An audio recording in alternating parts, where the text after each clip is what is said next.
Good morning. Still morning, right? Yes, it is. All right. How are y'all? You may not all be aware of this. I am an alumnus of Park Community Church. I actually attended Park from 1990 to 1996 or so, when I was at the Francis Parker School.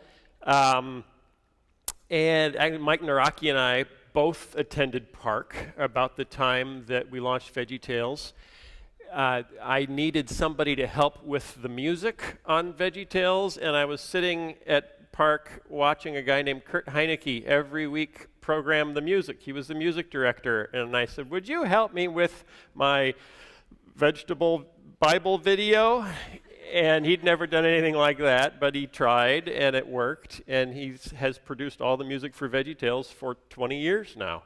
Lives in Nashville, which is where the company is now located. The artistic director at Park was a guy named Jim Poole, who I used to do dramas with him. He and I and another guy named Dan Anderson would do many of the dramas on Sunday morning. And I asked them to both be voices. So Jim Poole has for 20 years been the voice of Scooter the Carrot, and Dan Anderson has been the voice of Junior Asparagus' father, Dad Asparagus. He has no first name because from a child's perspective, their fathers do not have first names. So Dad Asparagus. So, and actually the money to get it started, because I tried to sell the idea for 2 years with absolutely zero luck. The money to get it started, the first investor was a couple in our small group at Park Community Church who we'd been praying with for 2 years about this journey. And the guy was a space planner down in Chicago and finally came to me and said, what you're trying to do is too important for us to let it not happen. And he wrote me a check, I think, for $60,000 out of his retirement fund and said, would you just go start? And that's what launched Veggietales. So in a very real way, Veggietales was born in Park Community Church, which not many people are aware of.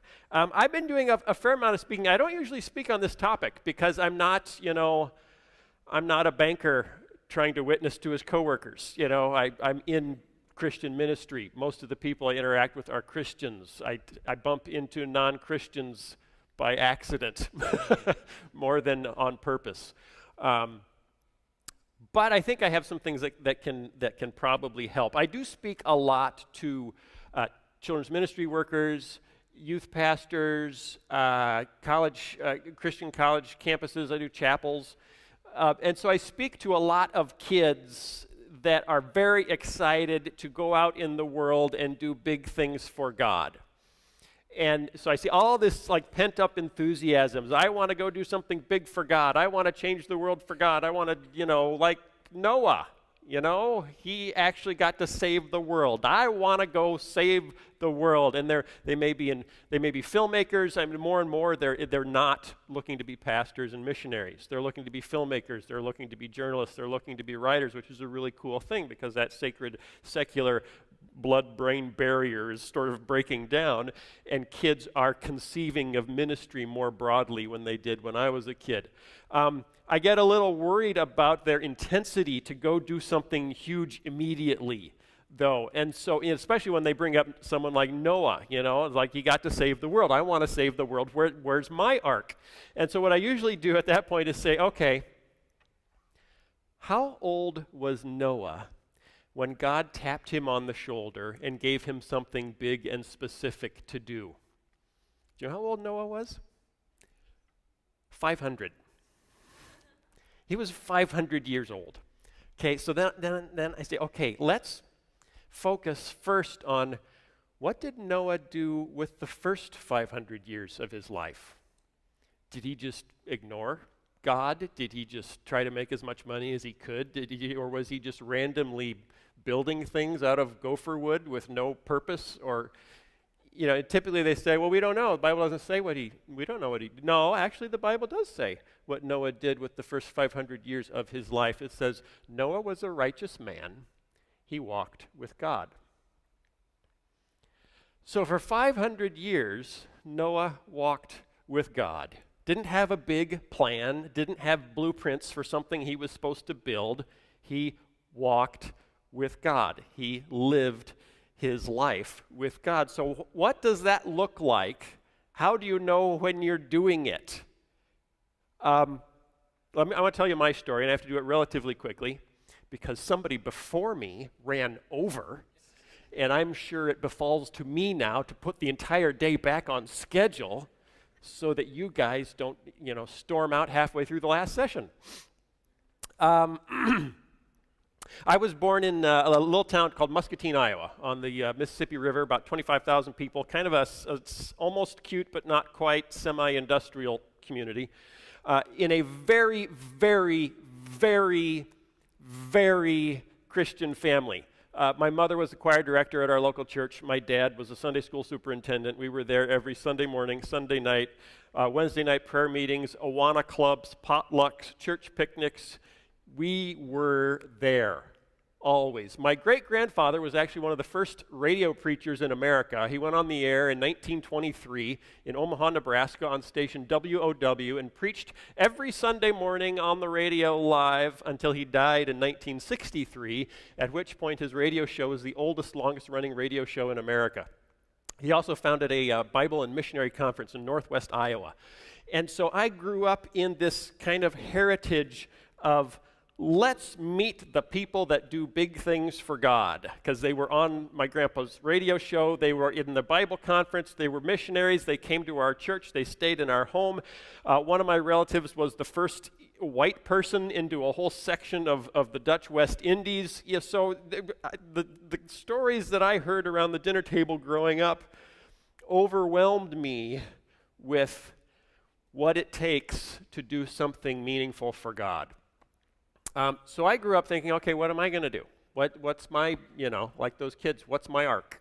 What's my big thing that I'm going to do that would make my great-grandfather want to interview me on the radio? Would make people clap for me at the Bible conference when I got up in front. I noticed at a fairly early age that I had some kind of a gift for storytelling.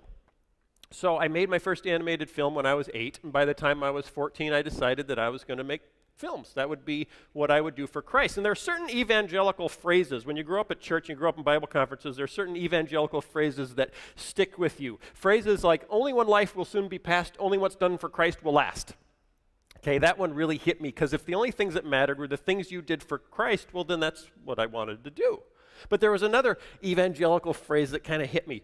God can't steer a parked car. Now, they might not have been technically scripture, but they sure smelled like it.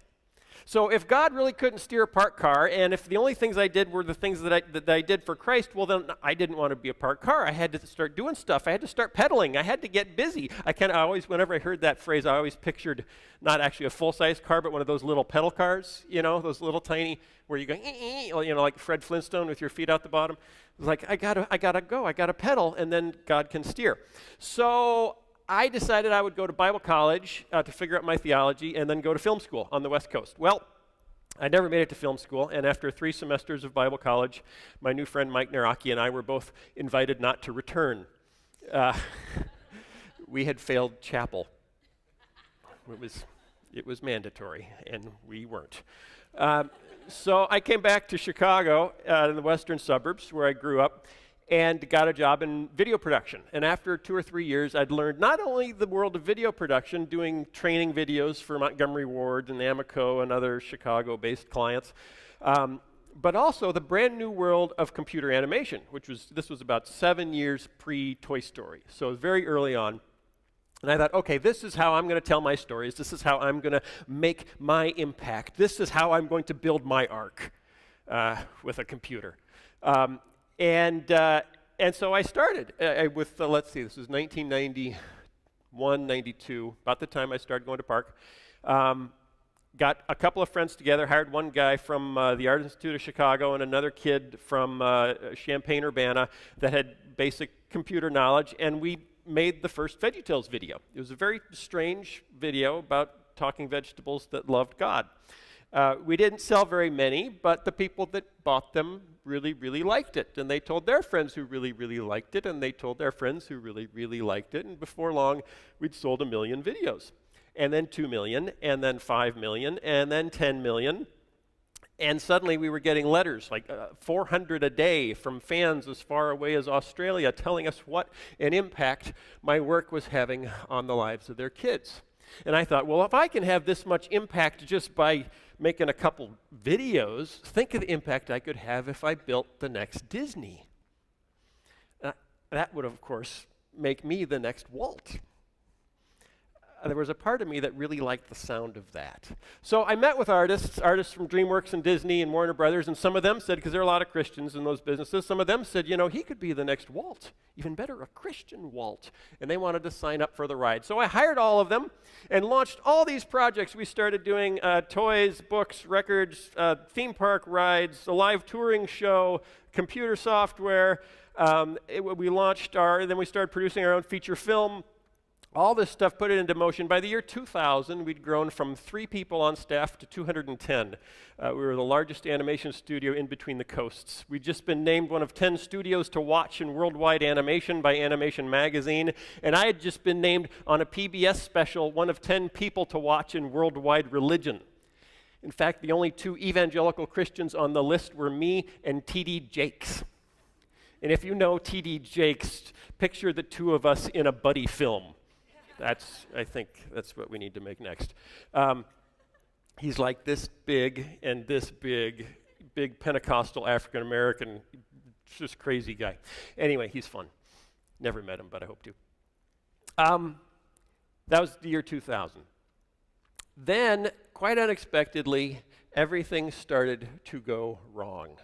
I had built an executive team that had done a really wonderful job hiring all these people, but they couldn't get along with each other, and they couldn't get along with me. And we were spending more and more time arguing about seemingly simple things like whether we should classify our core consumer as Christian or moral active.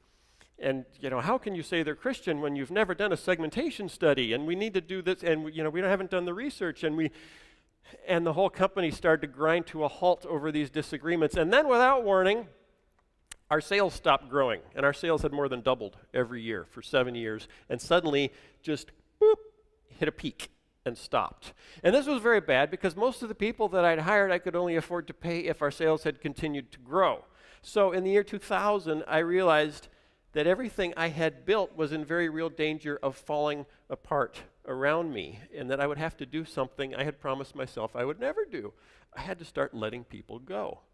So from 210 to 180, to 140, to 100.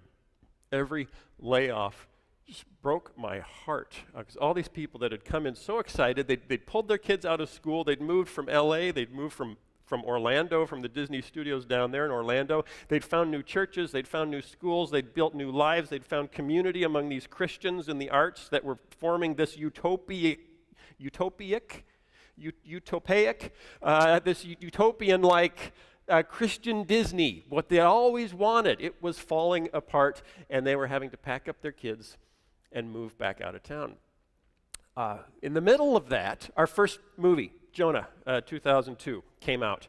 And I thought, okay, you know, it's only supposed to do about this much at the box office, but, you know, it could do double that. And if it did double that, then I could hire everybody back, and I could keep my dream going. And I thought, well, God could do that, right? Because he can do anything. So he could do that. But he didn't. And then the home video came out, and that's really where all the money is in a kid's movie. So I thought, okay, it's only supposed to sell about this many DVDs, but if it sold twice that many, then I could hire everybody back, and I could keep this going. And, you know, God could do that. But he didn't. And then in the middle of that, a former distributor took us to court, claiming we'd breached a verbal agreement. We knew we were in the right, but they refused to settle, so I had to spend 2.5 weeks sitting in a federal courtroom in Dallas, Texas, wearing a suit and a tie, which for an artist is the 3rd level of hell. And as I sat there listening to the opposing lawyers paint us as liars, all I could think was, okay, God, I think I can keep this together, keep this going, if you'll just show up in this courtroom and show these jurors the truth in this situation. And he could have, but he didn't. Walking out of court that day, I knew it was over. granted them $12 million in damages against my company. I knew that I would have no choice but to file bankruptcy, and that everything I had done in 14 years of really hard work, every character I had created, every song I had written, every story I had written would get packed up in a box and sold in a federal bankruptcy court to the highest bidder to pay as much of the debt as possible. Right about that time, I got a call from a big Christian university wanting to know if I would deliver their spring commencement address. And I had to say no, because I had no idea what I would say, because I had no idea how God could just stand back from something that was doing so much good and watch it fall apart. And then I started to hear his whispers. Well, actually, they'd started about 18 months before that when I got an email from a woman I had never met who I don't believe had ever met me. And she started out by congratulating me on my big success and thanking me for all the hard work, and then closed by saying, "But keep an eye on your pride." And I thought, who do you think you are? You haven't even met me. But the emails kept coming every month, every other month. I'm sorry, or I'm glad things are going so well for you. Of course, they weren't, but she didn't know that. But keep an eye on your pride. And then about 2 weeks before the court case went to trial, we had one last prayer meeting at Big Idea. The company was all the way down to, I think, about 65 people from 210, and only 13 showed up for the prayer meeting because everyone was so depressed. But the 13 of us prayed fervently for Big Idea, that God would save Big Idea and keep the dream alive, and that he would give Phil the wisdom to save Big Idea. But there was one woman there who was the wife of one of the ex-Disney artists, who was an amazing prayer warrior, but was silent the whole prayer meeting. And when it was done, she came up to me and said, "I think God has something for me to say to you." She said, "I don't think this is about God and Big Idea. I think this is about God and Phil. And before it's over," she said, "I think you might have to say goodbye to all of us." I couldn't breathe. I mean, how could it not be about Big Idea? Big Idea was everything. It was the work I was doing for Christ. It was how I was going to save the world. It was my ark. It was everything. I didn't know what to do with that. And then God got tired of whispering and decided it was time to just speak plainly. I told you about my great-grandfather's Bible conference. Well, I hadn't been in a few years because, of course, I got busy, and there's no time for a Bible conference. But my mom said that year, "Oh, you should really come. The speakers are going to be great. Just take some time off and come." And I almost did, and I thought, "Oh, I'm going bankrupt, and that really takes it out of you." So she went and came back and handed me a cassette tape. Remember cassette tapes? They were like CDs, but they rattle. They rattle when you... And she said, "I think this was for you." It was a sermon preached by an old family friend, a pastor named Richard Porter. And he started out by saying, what does it mean when God gives you a dream and he shows up in it and the dream comes to life and then without warning, the dream dies? What does that mean? And I thought, okay, you have my attention. He went on to tell his story. At that point, he was a senior pastor of a large church in Vancouver, and he had spent the prior 18 months leading a revival effort across the Vancouver area, and churches had come together. They filled a sports stadium, and the Spirit moved, and it was an amazing service, and they started planning the next one, and the next one, and the one after that, and then, without warning, 9/11 happened, and everybody got distracted, and the whole thing just fell apart. And he was so exhausted, so physically burnt out that he literally could not get out of bed. His doctors told him to take 12 months off. His elders told him he could have 9. And day after day, he lay in bed wrestling with God, saying, if this is what it's like to work for you, I don't think I can do it anymore. And in the middle of that dark time, he went to church with his daughter. And his daughter's pastor preached a sermon on the story of the Shunammite woman from 2 Kings chapter 4. Now, this is not one of the most popular Bible stories. It doesn't even make it in the top 10. It has never made it into a children's Bible, which is a measure of popularity. If you don't exist in a children's Bible, it's either because it's really violent, sexy, or boring. Okay, this is not violent or sexy. No, okay, here's the story of the Shunammite woman. The Shunammite woman was a wealthy woman in Israel. Every time Elisha came through the area, she would cook for him. Apparently, she was a good cook because he started stopping by a lot. She finally goes to her husband and says, we should build a room on the roof for Elisha, which was not an insult. It was a compliment back then. Now he could come by, have a meal, take a nap. Any pastor is going to be pretty excited about that. He's so appreciative that he calls her in one day and says, "You've been so kind to me. What do you need? What can I do for you?" She says, I don't need anything. I have a home among my people. But Elisha's servant says to him, "Sir, her husband is very old and she has no son," meaning in that culture, in that day, before long she'd be destitute. So he calls her in and says, "A year from now you will hold a son." And you can see how much that dream means to her in her reaction, because she says, "Don't lie to your servant." She's not calling Elisha a liar. What she's really saying is, don't go there. Don't touch that. Don't even wake that dream up. He says, "No, a year from now you will hold a son." A year later, sure enough, she's holding a baby boy. And you can just imagine how much she loves that boy, because not only is he her son, I mean, he's her dream, the promise she's gotten from God. And then as the boy's growing up, one day he goes to his father in the field and says, "Dad, my head hurts." Like most fathers, he says, "Go see your mother." So the boy goes to the Shunammite woman, curls up in her lap, and dies. And there she is, holding the dream God gave her, dead in her arms. She takes the boy up to Elisha's room and lays him on Elisha's bed, and then she goes to find Elisha. He sees her coming in the distance and calls out, "Is everything all right? Is your husband all right? Is your son all right?" She says, "Everything is all right." But then she says, "What's happened?" And he says, "Okay, well, take my staff, go with my servant back to your son and lay my staff on your son." And she says, "As surely as the Lord lives and you live, I will not leave you." So he says, "Okay, I'll come too." So Elisha goes back, goes up to the room alone, kneels and prays, and then lies down on top of the boy, hand to hand, foot to foot, nose to nose, and the boy sneezes and wakes up. Elisha brings him back down and hands him back to his mother. That's the story of the Shunammite woman. What is the point of that? I mean, why would you even put that woman through that emotional, traumatic exercise? What the young pastor said that day was that if God has given you a dream and the dream comes to life and he shows up into it and then the dream dies, it may be that God wants to see what is more important to you, the dream or him. C.S. Lewis said, "He who has God plus many things has nothing more than he who has God alone."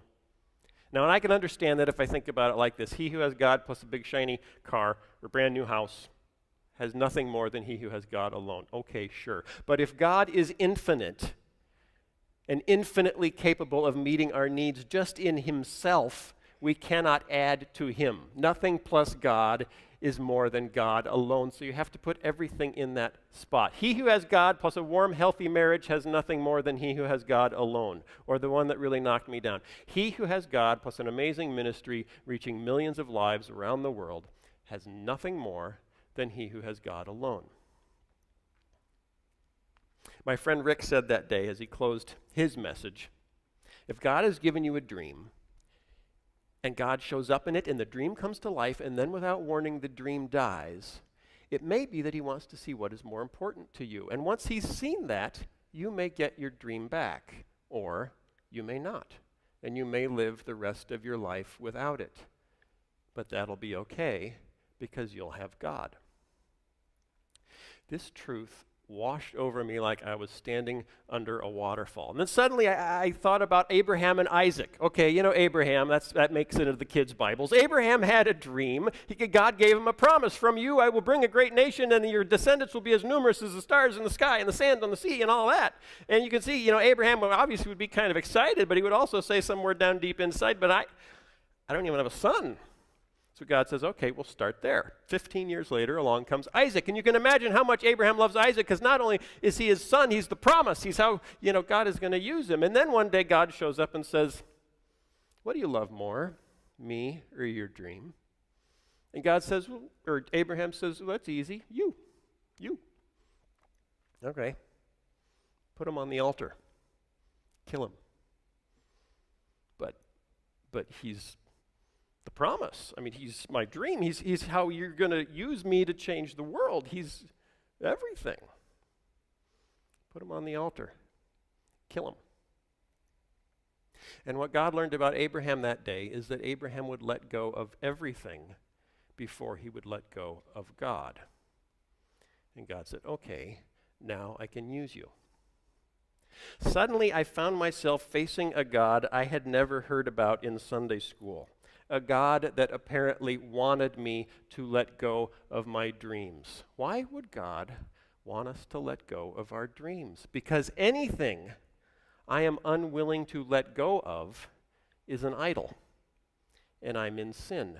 My good work, the good things I wanted to do for God, had become an idol that defined me. Rather than finding my identity in my relationship with God, I was finding it in my intense drive to do good work. So, I don't have a ton more time. What does this have to do with you guys? If you're not in Christian ministry,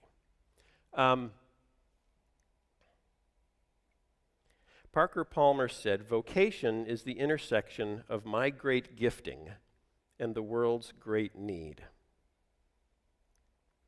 I learned to let go of something, and I couldn't figure out what it was I needed to let go of. Then I realized it was my ambition.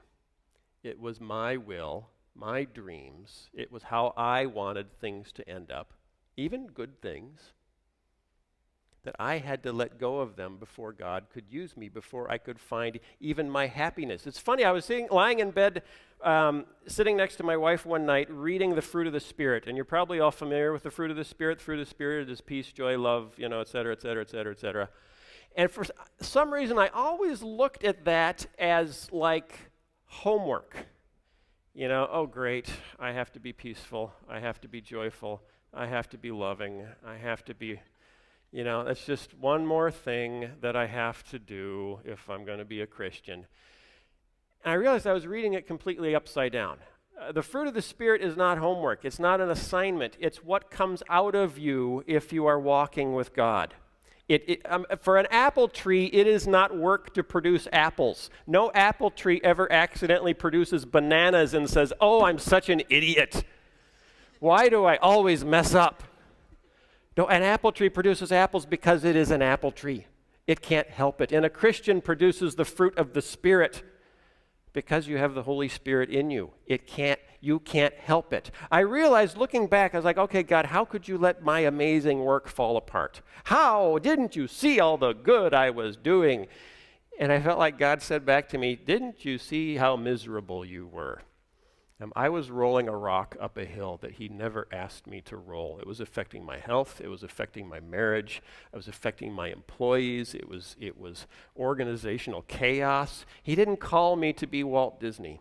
He called me to be Phil. I was so focused on the outcome that I wanted that I wasn't listening to him. And it was making me miserable. I was stressed. I was anxious. I was uptight. And none of those are on the list of the fruits of the Spirit. I realized that what I was teaching through my videos would only be compelling if you never actually met me, because it was not coming out in my life. And this, whether you're in full-time Christian ministry or you're a bank teller, if what comes out of your mouth doesn't come out of your life, it is irrelevant to everyone around you. I was a really cranky, very successful Christian. And God let it fall apart, not because he didn't love me, but rather because he loved me so much and wanted to save me from myself. I realized after all the noise faded away, what I had been missing all along. The impact that God has planned for us does not occur when we're pursuing impact. It occurs when we're pursuing God. In the words of the psalmist, as the deer pants for streams of water, so my soul pants for the megachurch I hope to plant. So my soul pants for the million DVDs I hope to sell.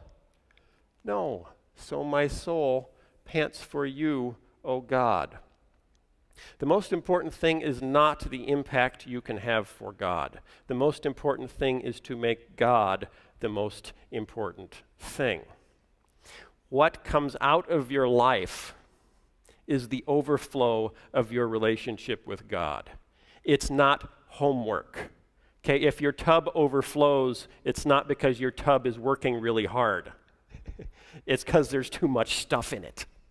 When your life overflows, it's because you're so filled with God's love because you're focusing on God. If you're a teacher, if you teach Sunday school, if you teach third grade, if you're just interacting with, I realized that Christianity for me wasn't even as much about the world-changing work I was doing as it was just about how I interacted with the girl who was bagging my groceries at the grocery store on checkout.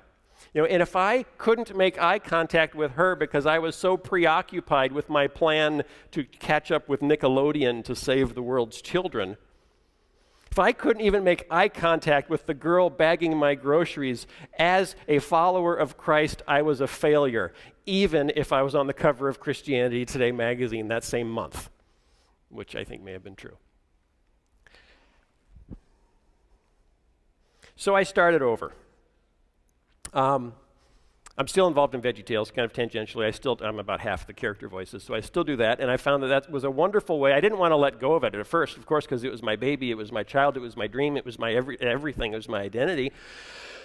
And so I offered to run it for them. Say, I'll still run it for you. Can I still run it for you? Because there were new owners, and it's a secular media company in New York, and it's two Jewish guys. They're great guys. I really like them.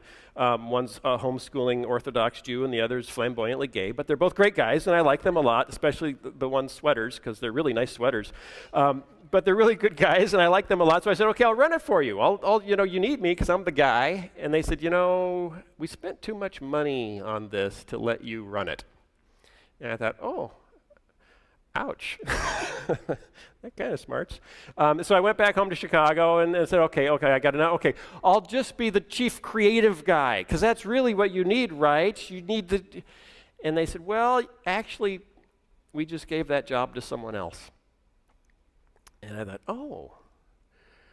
you don't think you need me?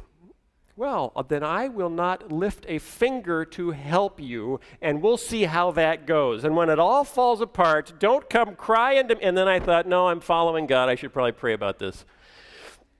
And I was going through the book of Jeremiah, and there's a letter that Jeremiah writes. It's actually writing into the future, knowing that the Israelites are going to be carried off into exile to Babylon, to this foreign city. All their precious things are going to be carried away to a foreign land. And I thought, hey, that just happened to me. All my characters, everything was carried away to Nashville, which is, not pagan, but it's weird. And so I thought, so let's see what does Jeremiah say to these guys. He says, just stick it to the man and rise up and don't cooperate and occupy Wall Street and, burn them in effigy. And he says, settle down, marry, and give your children in marriage, plant gardens and raise them, and pray for the city to which I have let you be carried into exile. For if they profit, you will profit also. And I thought, oh, crap. And I'm not one that, every verse I read is like, oh, this is for Phil. This is instructions for Phil. It says Jesus wept. Phil needs to weep today. No, but this was so obvious. It was like the giant divine highlighter came down from heaven and went, highlight, and wrote in the margin, this is for you, Phil. It was very clear God was saying, Phil, just help them. Just take your ego, nail it to the cross, walk away from it, and help them. So I went back and said, okay, what do you need me to do?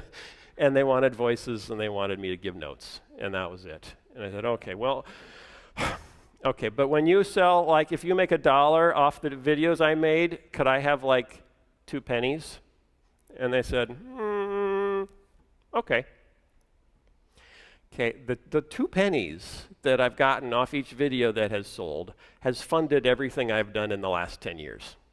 It's taken less than 10% of my time and has covered almost 100% of my living expenses. I realized that if I hadn't been willing to let go of outcomes, to really let go of my dream, I would have missed out on God's funding source for the next chapter of my ministry.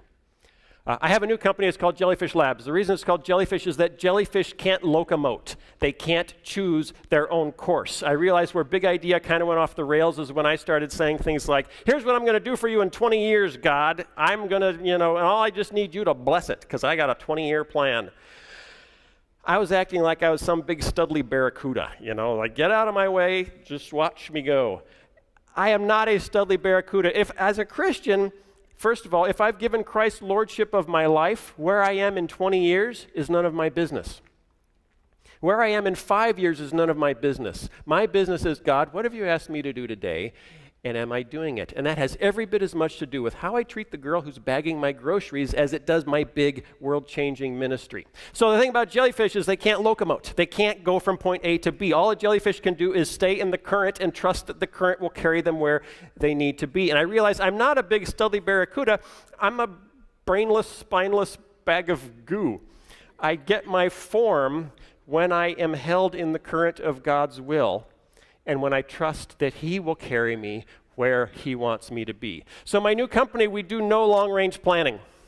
We have no long-range plans. We only plan if God has given us a project that requires planning. If it's a 6-month project, we need a 6-month plan. But the notion of where I want to be in 5 years is flat out unbiblical. It's very American, but it's not biblical. And that, remember that God can't steer a parked car thing? While it's cute, it is also unbiblical. People of great faith in the Bible, when they don't know what God wants them to do, they don't do anything. They wait on God. So this brings us back to Noah. What did Noah do for 500 years? He walked with God. If he saw the girl bagging his groceries at Jewel and she looked sad, he asked her what was going on in her life, and he actually cared because he wasn't so preoccupied looking for his future ark that he ignored the people around us. We hurt people when we value goals more than people. Okay, as much as we're taught to worship dreams in America, Hitler had a dream.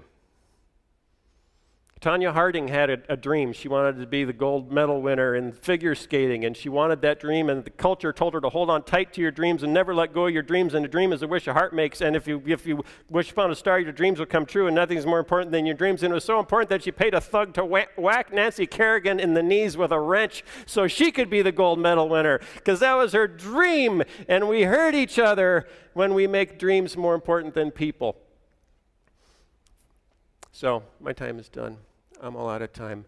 Walk like Noah in the first 500 years of his life, and then if God has something for you to do that's big and specific, He'll know that you're listening. And on a daily basis, man, the biggest thing you can do in the world is let your faith come out, not out of your mouth, out of your life. And when that project is going screwy, and nothing is working, everyone will wonder why you're the only one that's not freaking out, why you're the only one whose identity isn't wrapped up in the outcome of your work. And that's when you have an opportunity to share God's love with them. All right, thanks for having me here today. I hope you have a great day.